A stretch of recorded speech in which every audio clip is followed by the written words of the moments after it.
Agar ini ya jelas di dalam video nanti.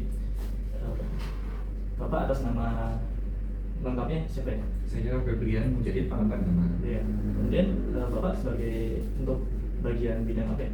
Saya di sekolah bisnis. Sekolah bisnis. Sekolah bisnis itu. Sekolah bisnis dari BMT Harjo, Malioboro Business School. Oh, iya. Kami ingin menanyakan tentang latar belakang yang berdirinya BMT Harjo ini. Apa sih yang menjadi munculnya BMT Harjo ini? Apakah itu karena solidaritas atau karena apa ini? Mungkin bisa dijawab. BMT Harjo kita kemarin 32 tahun yang lalu berdiri, didirikan oleh 3 orang pendirinya, Ibu Musdarambe, Ibu Ninawati, dan Ibu Nasnieni. Pada saat itu, sepemahaman saya, beliau adalah mahasiswa-mahasiswa waktu itu yang baru lulus dari kampus, di mana pada saat masih aktif di bangku kuliah, beliau juga merupakan aktivis yang aktif di kegiatan korps dakwah pedesaan. Jadi beliau pendiri memang bukan lumayan sih, memang seorang aktivis yang banyak sekali berhubungan langsung dengan duafa yang tinggal di daerah lumayan terpencil di Yogyakarta. Nah, dari situ ada keterpanggilan waktu itu, kemudian karena beliau aktivis, jaringannya pada saat itu adalah dompet duafa Republika pada saat itu. Kemudian pada saat itu juga 32 tahun yang lalu, dompet duafa kemudian menyelenggarakan sebuah pelatihan untuk mendirikan atau menginisiasi lembaga keuangan syariah yang kemudian diikutilah oleh seluruh ibu-ibu pendiri tersebut. Nah, kemudian setelah itu pelatihan dan ikut magang di beberapa lembaga, diberikan modal juga oleh dompet duafa waktu itu, dimulailah operasional BMT Harjo untuk yang pertama kali. Jadi tadi pertanyaannya adalah kenapa BMT Harjo berdiri? Iya. Ya, karena seperti itu ceritanya, sejarahnya seperti itu. Lalu untuk tujuan BMT Harjo yang ingin, ya istilahnya goals yang ingin dicapai itu?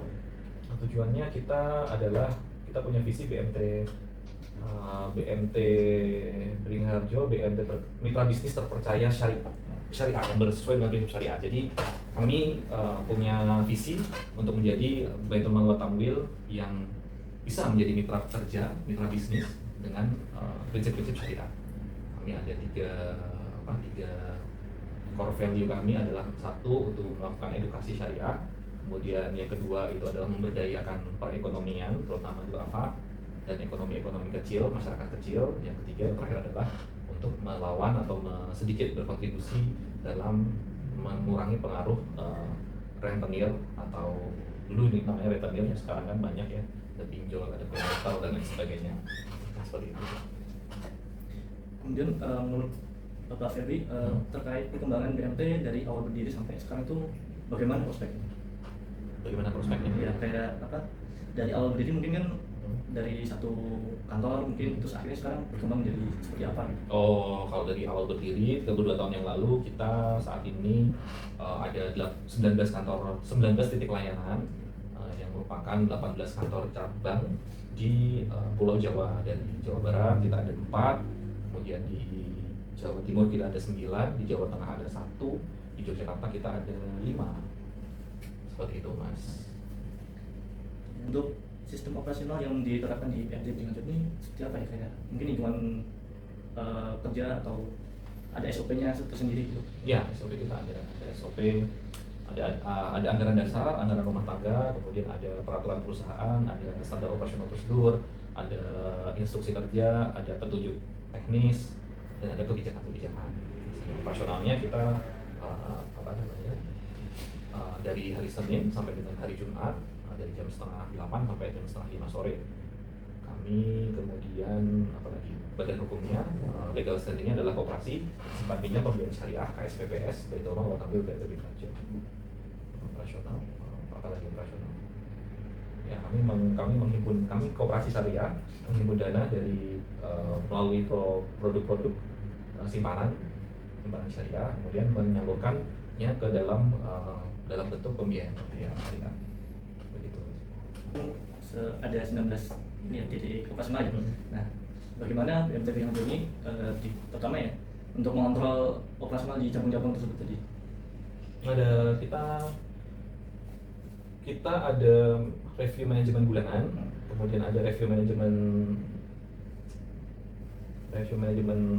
semester 6 bulanan, ada review manajemen tahunan 12 bulanan, dan atau manajemen review sesuai dengan kasus atau kebutuhan ketika ada urgensi. Tapi kalau template periodiknya itu bulanan, 6 bulanan, dan tahunan. Proses penghimpunan dana dan penyaluran biaya itu biasanya prosesnya bagaimana sih? Penghimpunan dana kami melalui produk-produk simpanan. Ada simpanan pokok, simpanan wajib, ada simpanan kurban, simpanan haji, simpanan umroh, ada simpanan mudharabah, simpanan berjangka, ada simpanan tamasya, ada simpanan pernikahan. Itu adalah produk-produk yang menghimpun dana pihak ketiga. Kemudian kalau penyalurannya kita melalui produk-produk pembiayaan. Ada pembiayaan produktif, pembiayaan konsumtif. Kalau pembiayaan produktif dan konsumtif itu berupa seperti apa bentuknya? Pembiayaan produk konsumtif ya, misalkan ada anggota yang ingin beli mobil, atau anggota yang ingin membeli handphone atau laptop atau rumah, itu biasanya masuk kategori pembiayaan konsumtif, yaitu pembiayaan yang tidak untuk kegiatan usaha. Tapi kalau pembiayaan yang untuk usaha, misalnya untuk modal usaha, untuk buka toko, nambah modal, atau beli motor untuk operasional usaha, itu masuk ke pembiayaan produktif. Berarti untuk dari segi pelayanan jasa itu yang ditawarkan kepada masyarakat tuh kayak itu tadi ya? Dia cuma dua, pembiayaan dan simpanan kalau jenisnya. Kemudian untuk penerapan prinsip syariah dalam kegiatan operasional tuh apakah ada yang ini berbeda atau mungkin diterapkan di dalam lingkungan PMT sendiri? Gimana tuh maksudnya? Syariah? Ini penerapan prinsip syariah kayak misalkan kegiatan dalam hal kayak keislamannya atau apa? Seperti misalnya kayak gini Pak, kan kalau sekarang tuh lebih banyak bank konvensional kan, dan masyarakat tuh masih awam terhadap syariah. Nah kan untuk mempercayai konsumen itu apa saja sih yang dilakukan untuk biar masyarakat tuh mau gitu mau untuk mencoba ke BMT, dan bagaimana sih cara untuk menjabarkan prinsip syariahnya gitu, biar konsumen tuh tertarik. Kalau konteksnya adalah campaign kita keluar, ya kita pakai media sosial. Ada Instagram, ada TikTok, ada YouTube, ada podcast yang dikelola oleh BNPB Harjo. Itu kalau untuk masyarakat luas, karena kan itu kanal-kanal publik ya. Jadi untuk mengkampanyekan, untuk mengedukasi, itu kita menggunakan media sosial.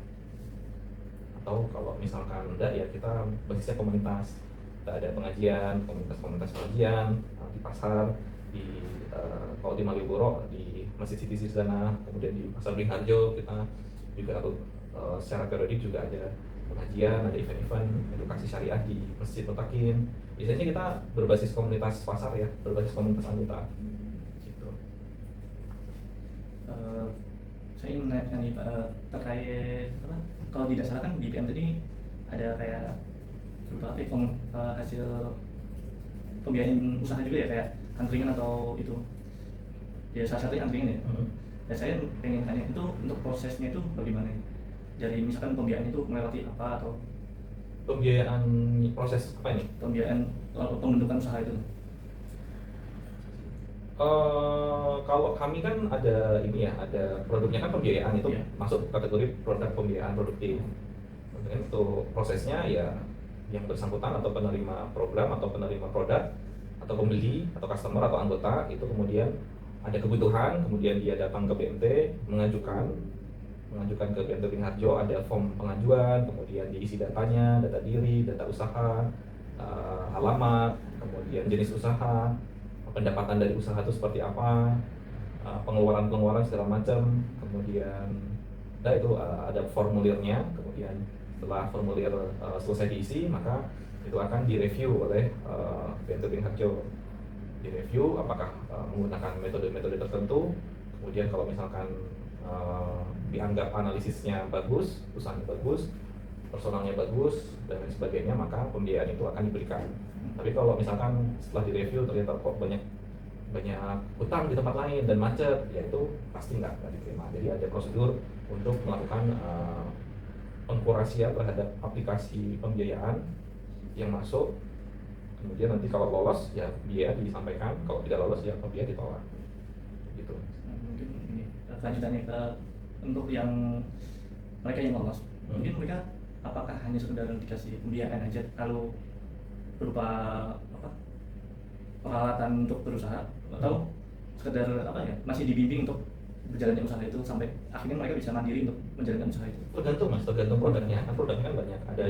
Ada yang program-program yang dikelola Baitul Mal, Iya. itu ada banyak, ada 4 atau 5. Yang di Baitul Tamwil itu cuman produktif dan konsumtif. Biasanya kalau di Baitul Tamwil karena mereka bukan duafa, pembiayaan diberikan sesuai dengan pengajuannya. Misalkan untuk bayar rumah sakit ya berarti kita ke rumah sakit kemudian membayarkan. Kalau misalkan untuk beli handphone ya kita datang ke tokonya bersama konsumen, kemudian konsumen mau handphone apa ya sudah. Kan kalau handphone kan nggak perlu pendampingan. Masa beli handphone kan tak dampingi mas cara pakai handphone kan nggak, kan tergantung ini, tergantung produknya. Kalau di yang ada pendampingan bisnisnya itu biasanya di Baitul Mal. Kalau dia itu orang duafa, orang susah, orang yang ingin berdaya begitu, kemudian mengajukan, kemudian dinyatakan layak. Nah, nanti di situ ada kurikulum tersendiri yang kemudian dijalankan, mendampingi mereka dengan syarat dan ketentuan sesuai dengan produk tersebut. Di Tamwil juga kalau dia berbiaya produktif, ada juga kita adakan event-event untuk upskill bisnis kompetensinya mereka. Kita adakan pelatihan marketing, pelatihan operasional, atau pelatihan keuangan. Jadi seperti itu mas. Dan untuk kendala menghadapi selama perjalanan operasional BMKN itu apa aja ya mungkin? Kendalanya paling sekarang ini sejauh ini sih nggak ada kendala ya. Ke depan mungkin kendalanya ya, kalau menurut saya sih ya ini segmen market kita sih. Ya, teman-teman kayaknya nggak ada muka-muka orang yang nanggung di BMT deh. Iya nggak sih, kalau teman-teman kan datang ke sini kan cuma karena deket nih, ada senior saya nih dari UMY. Kayaknya kalau ke bank susah. Nah, kan teman-teman biasanya anak muda datang ke sini cuma penelitian, interview, wawancara, tugas gitu. Saya kayaknya jarang saya nemuin mahasiswa kemudian tabungnya di BMT karena melihat BMT itu ada pemberdayaannya, ada pendampingan bisnis untuk apa, kayaknya jarang sih.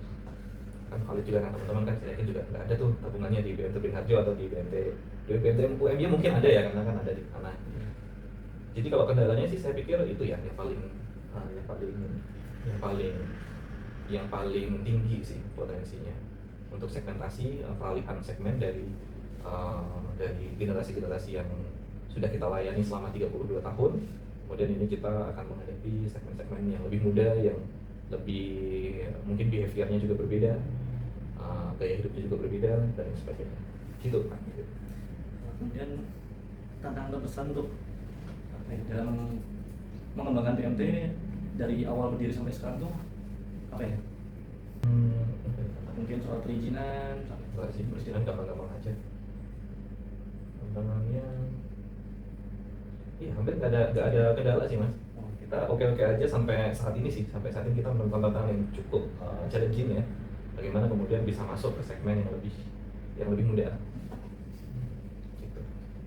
Kalian itu tantangan kami.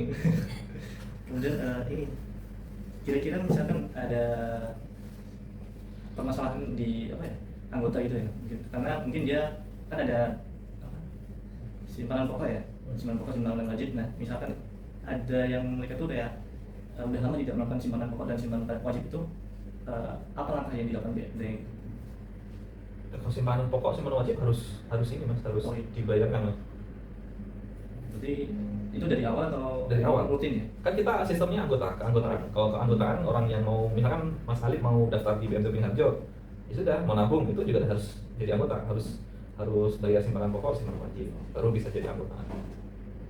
Gak bisa kalau nggak bayar simpanan wajib, nggak bisa jadi anggota. Harus saat pertama kali bertransaksi harus mendaftarkan diri sebagai anggota, membayarkan simpanan pokok, membayarkan simpanan wajib, kemudian baru bisa dilayani, mendapatkan kartu anggota baru bisa dilayani. Bagaimana upaya BMT Beringharjo dalam menghadapi perkembangan teknologi yang saat ini kan emang lagi tambah modern sekali ya. Nah, bagaimana cara BMT Beringharjo supaya tetap eksis dan dikenal di kalangan sekarang ini? Ya kita pakai medsos. Kalau untuk publikasi, karena tadi kan dikenal, supaya dikenal maka kita lakukan publikasi dengan medsos. Kalau untuk teknologi ya kita pakai perkembangan, kita ikuti perkembangan teknologinya. Ada mobile, ada semacam aplikasi BMT Mobile, kemudian kita udah bisa transfer keluar dan masuk dengan perbankan. Ya kita coba ikuti sih Mas. Kalau untuk teknologi kita coba ikuti. Kalau untuk publikasi, untuk dikenal orang, kita coba publikasi di kanal-kanal media sosial. Untuk layanan digital tuh apakah PMT Beringanjo itu udah apa ya, maksudnya kayak ada aplikasinya tersendiri? Ada, sudah. Berarti udah dipermudah dengan ini ya, mudah untuk melakukan transaksi itu ya?